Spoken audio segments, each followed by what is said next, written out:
Qu'est-ce que la valorisation? À quoi sert-elle?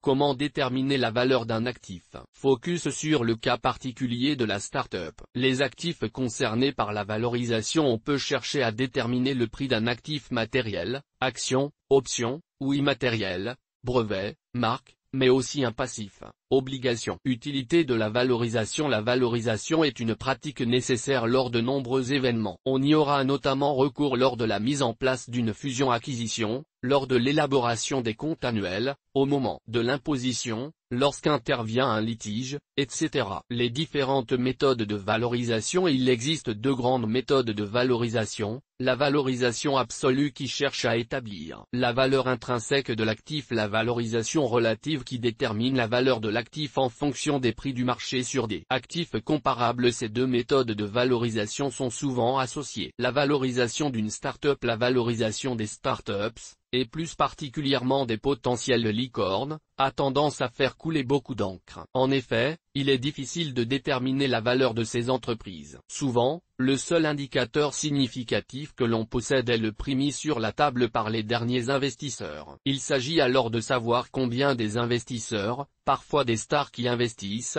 le plus souvent des acteurs du capital risque, sont prêts à mettre pour acquérir des parts dans la société. À ce stade, les startups ne sont pas encore cotées en bourse ni même valorisées sur la base de leurs actifs ou des bénéfices. Leur valorisation repose exclusivement sur leur potentiel de réussite, et leur croissance, souvent aussi sur leur nombre d'utilisateurs, et leur catalogue de données, et éventuellement, leurs bénéfices futurs anticipés. La valorisation de géants de la tech comme Uber ou, avant leur introduction en bourse, ont ainsi été l'objet de toute l'attention des investisseurs.